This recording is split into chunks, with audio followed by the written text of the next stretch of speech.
Okay, I gotta be real with you guys. This is a very last minute addition to the video. Something has happened with my Premiere Pro, my editing software, that has just completely ruined this video in terms of edits. There's edits that are just not present, voice files that have gone missing. I have no clue what happened, but I do want to get this video out, so do please forgive me just for the little mistakes that are in this video. Part 2 of this video will 100% be better. I'll try and fix what happened. Sorry again, guys. It's a little choppy, but most of my main points get through, so I hope you enjoy.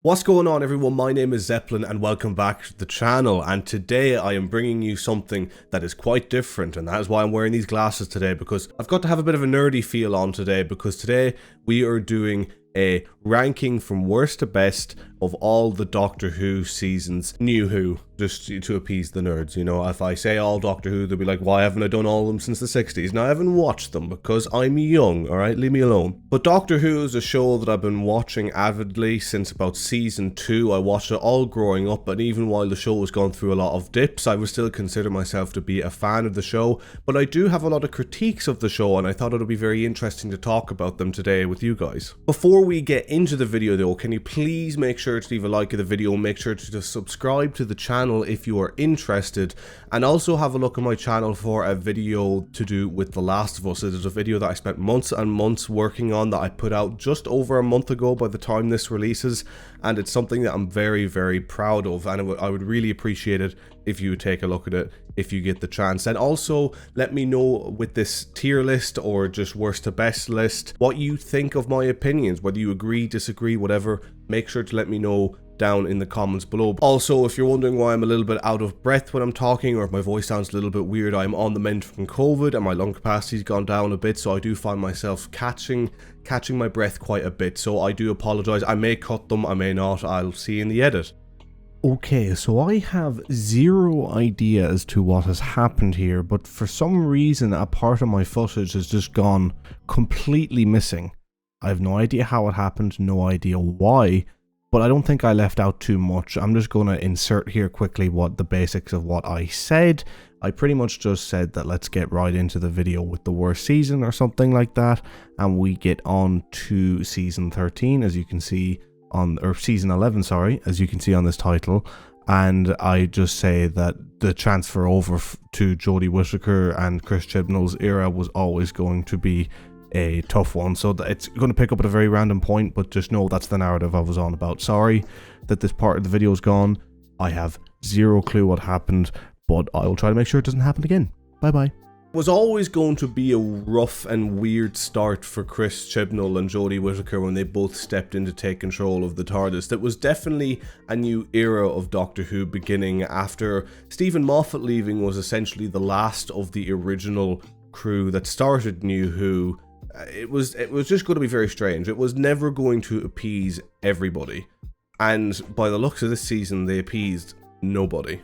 The loss of Murray Gold as the person who does the music definitely has had a toll on all the seasons since he left, but season 11 being the first season he was gone, I think, don't quote me on that, definitely leaves a bit of a hole that is evident when you're watching the show. The music feels way more bland, it doesn't feel like Doctor Who, while the intro theme I actually believe that they've used since season 11 is actually quite cool with the graphics and the music. The music in general throughout these last few seasons has left a lot to be desired, and in season 11 it's no better. The first episode of the Chris Chibnall era with Jodie Whittaker at the helm definitely seemed rather interesting. Was it great? No, not at all, but it definitely wasn't bad. But after that, it just goes more and more downhill to the point where I feel like it's one of the most forgettable seasons of any show I have ever watched. I think there's only one episode other than the first episode that I think is a decent one, and that's only due to personal opinion. I've heard a lot of reviewers say otherwise, but it's the one, and I apologize, I can't remember the name of it off the top of my head, but Who fans know what I'm talking about. It's the one that's set during, I think, the India-Pakistan divide, and it's pretty much, the reason why I like the episode is because it's an episode where the Doctor actually can't really do too much intervening and ultimately can't fix the problem, or can only really bear witness to the problem unfolding. Now, some people may argue, well, you know, she's involved in the wedding and all that. Well, I don't really think that that counts as being involved in terms of changing things like the Doctor always does. It feels way more like what Doctor Who's supposed to be, is that the Doctor's maybe trying to change what's going on, but ultimately knows that she just has to bear witness to what's unfolding, and that feels like something that Doctor Who should do more often, rather than the Doctor always being involved in these big world-changing, game-ending events. But to start talking about the problems that this season has, there is a lot of them. I don't want to start rambling on too much about this because I'll spend way too long in this one, but I feel like the acting across the board, maybe except from Bradley Walsh, is quite poor. I think Jodie Whittaker at this point is definitely just doing a weird David Tennant impression. Now, a lot of people think having a female Doctor has proved itself to be quite bad, and there's things I agree with and disagree with in there, but I definitely don't think Jodie Whittaker as the Doctor is in itself a problem. I think she's actually decent. Is she my least favourite so far? Yes, but I do think that's also down to the writing. In fact, I think it's about 80% down to the writing. Now, more sort of nuanced Doctor Who fans will tell me things about what happened with Jodie Whittaker in the press, and her and Chibnall very much going on about how Doctor Who was a very male show and that they wanted to change it. Chibnall has gone on about for years about how he'd want to do Doctor Who in his vision, and with the two of them at the helm, it's definitely feels like Doctor Who has been invaded, so to speak, not by political agendas, but purely by the type of story that they want to tell, and it doesn't feel like it's very Doctor Who. It'd be the same with any other show. If some other writer came into a show that you loved and watched for years and didn't like the way it was done for years and tries to change it in their image, fans of the show originally, for the most part, are going to be pretty annoyed. So I just do want to make it that clear that I have no issue with Whittaker at the helm, with a female Doctor at the helm. As a matter of fact, I actually think that she has grown pretty well into the role over the last few years, while still being my least favourite. It's just the writing from Chibnall is something that I really have an issue with, and I feel like season 11, they just stumbled all over the place. I don't think there was barely one memorable episode. While the CGI definitely improved, the visuals definitely improved, it seemed like it was all spectacle with no substance. And if you're ever going to try and start into Doctor Who, some people may say this is a good starting point for the new era, but I'd avoid it at all costs. I try to put up with the Russell T Davies era, even though it may have aged a bit. But let's leave that there. I've already rambled on too much. Let's go on to number 12. Not exactly looking too good for Jodie Whittaker and Chris Chibnall's era here, as the second out of the 3 seasons that they've done have made it into the bottom 2. However, I do feel like season 12 was just a bit meh. Now, actually watching the show when it came out, watching season 12, I thought it was pretty good, but the more I got through season 12, the more I realised I had absolutely no want to rewatch it, and season 12 just epitomised the idea of setting up really interesting ideas and storylines and then having them fall flat into nothing, and even worse, invade sort of Doctor Who lore. Now, I know a lot of people have talked about the ending of season 12 and how it changes the entirety of what Doctor Who was, and it definitely feels like Chris Chibnall trying to leave a stain on Doctor Who. However, I don't feel it's as egregious as people are making it out to be. Now, maybe for older fans, I understand why, because they may have grown up with some of the older Doctor Who era, and it definitely feels like it sort of paints over old Who a little bit, which is something that definitely shouldn't be done, since Doctor Who is so ingrained in, I suppose, British culture, I'd say, the BBC culture, you know, and a lot of that, of course, would spill over to Ireland, so I think Doctor Who has a little bit of Irish culture in there as well, and it definitely feels like it's painting over that. Jodie Whittaker's performance in this season definitely gets better. However, there are moments in the show where they're trying to portray her as actually being a bit narcissistic and a bit arrogant, and it really comes across as forced.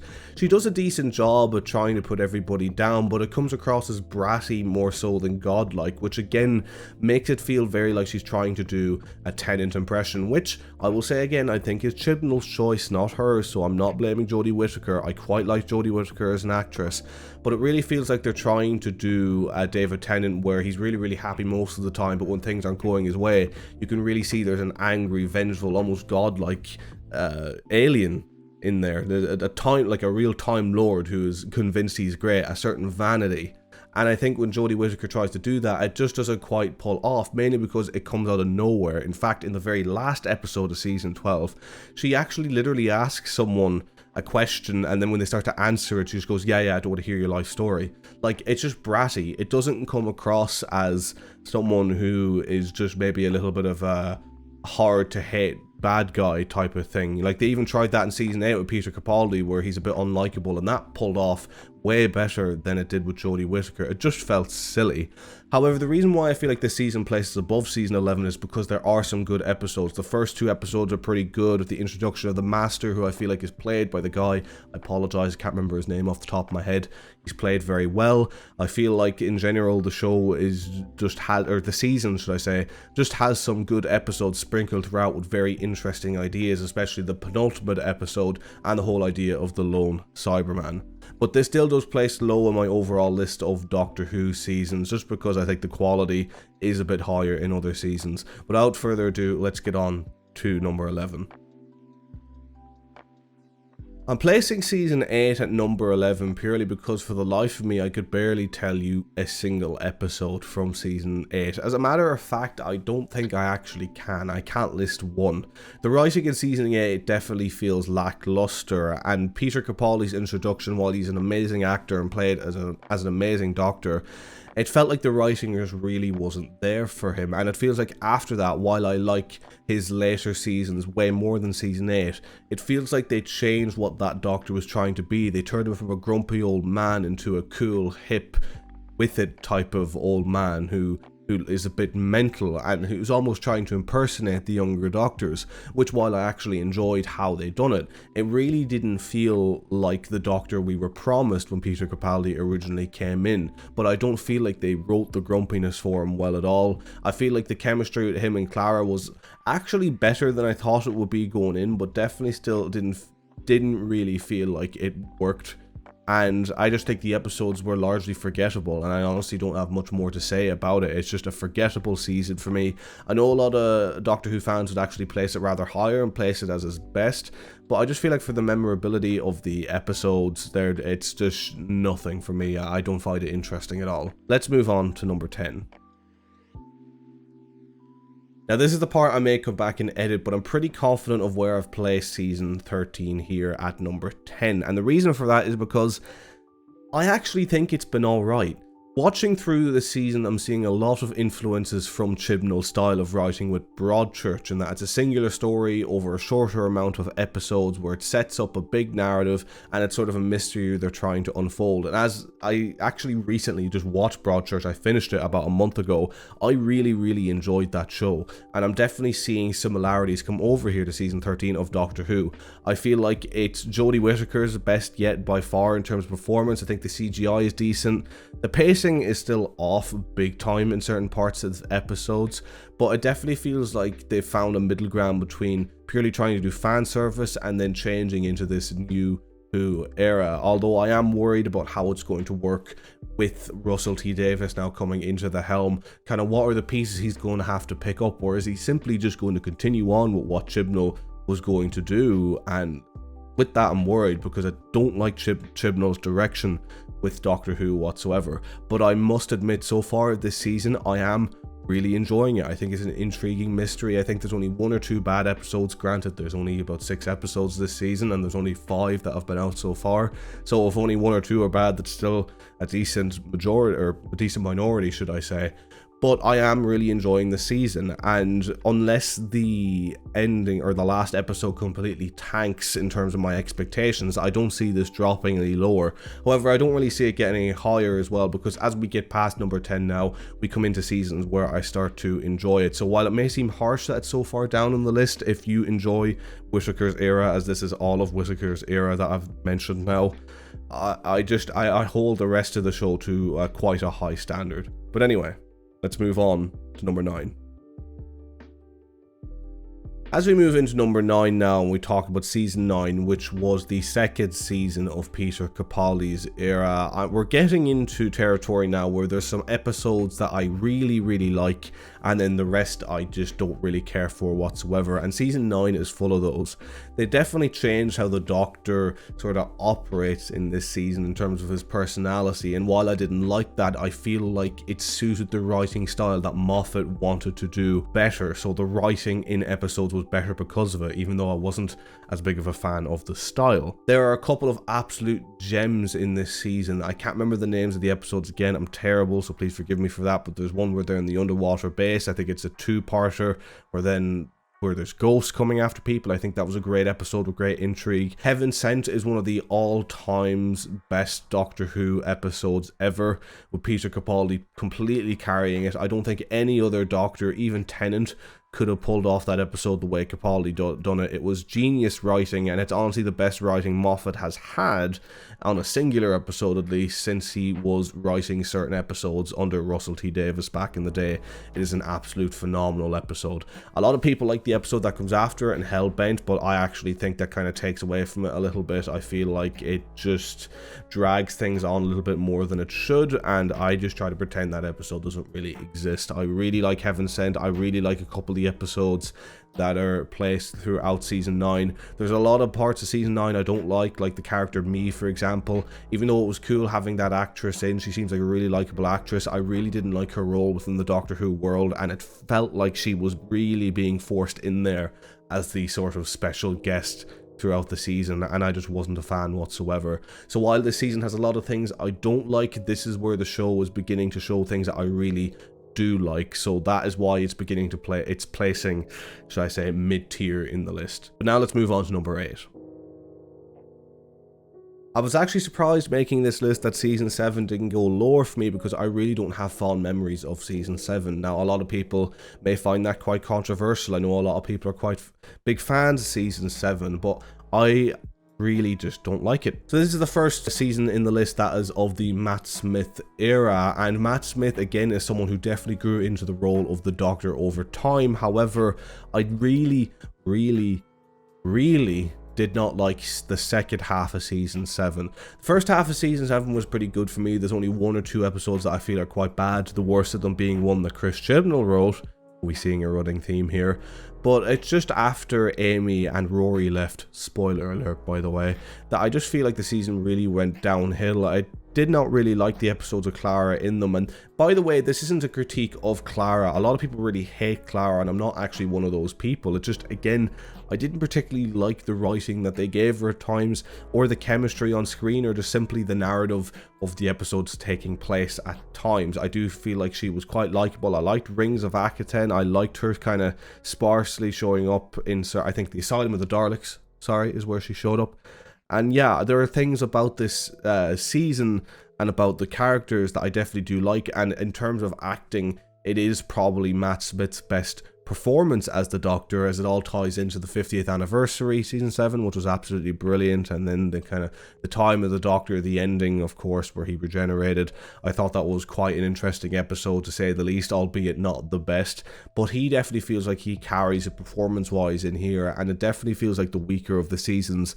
And it also feels like, for me, where Stephen Moffat began to really run out of ideas as a writer. I feel like seasons 5 and 6 were definitely times where he flourished in terms of writing ability, in terms of doing season arcs, but after this point is really where I began to fall out with his writing, for the most part. Of course, he'd done season 8, 9, and 10, so he still had a couple of gems in there, but this is where I really feel like, in terms of a consistent season being good, things started to go a bit off the rails with Doctor Who, and for me personally, hasn't really picked up since. Okay guys, so this recording ended up being far longer than I originally thought it was going to be, so I've decided to split this into 2 parts. So make sure to tune back in a few days, or if you are watching this a while after it's come out, it's probably already out, to see the second part of this video where we are going to go through the top 7 seasons of Doctor Who. I hope you've enjoyed the video so far. Please make sure to subscribe, leave a comment, leave a like. Letting me know what you think in the comments would mean a lot to me. It's a very divisive topic, this, I know that for sure, and I hope to see you in the next one. Take care guys.